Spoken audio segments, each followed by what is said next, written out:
Hola, ¿qué tal amigos? Mi nombre es Eduardo y el día de hoy te traigo un video súper interesante. Vamos a hablar sobre la posibilidad de poder dejar de digitar esos documentos que hacemos a diario y mejor que eso vamos a poder dictarle con nuestra voz lo que queremos redactar. Lo podemos hacer desde notas de texto hasta Word. Después que tengamos Windows 10 o Windows 11 tenemos esta gran posibilidad y esta gran ayuda. Entonces vamos a ver de qué se trata. Es muy sencillo, lo pueden hacer ustedes también, sobre todo esas personas que redactan muchos documentos a diario o que pasan de pronto para hacer un ensayo. Lo tienes en tu cabeza, sabes el tema, pero no quieres escribirlo. Esta es una opción muy válida para realizarlo. Veamos de qué se trata la configuración o los pasos.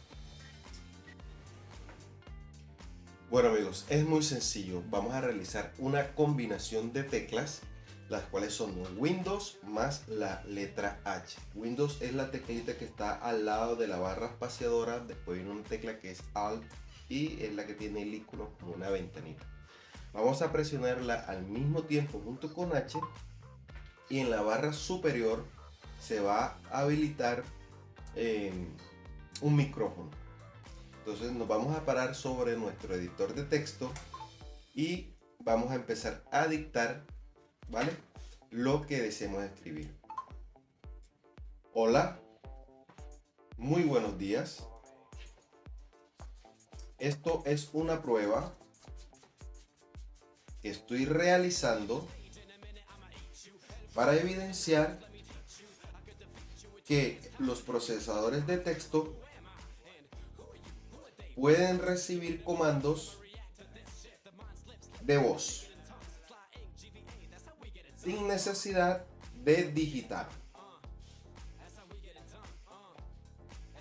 Entonces amigos, esto era todo lo que les traía el día de hoy. Mira lo útil que puede llegar a ser, sobre todo si tienes que dictar un ensayo, tienes un ensayo en mente, un documento en mente, pero no quieres digitar, o puede darse el caso que tengas tu teclado en mal estado o alguna tecla no te funcione.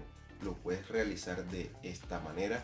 La verdad es muy útil y créeme que si le sacas el mayor desempeño te va a desbarar muchísimas veces de situaciones donde digitar no es una opción y lo puedes hacer con tu voz. Eso sí, ten muy en cuenta que debes tener una muy buena vocalización y dictarle los puntos, los comas, para que él los vaya tomando.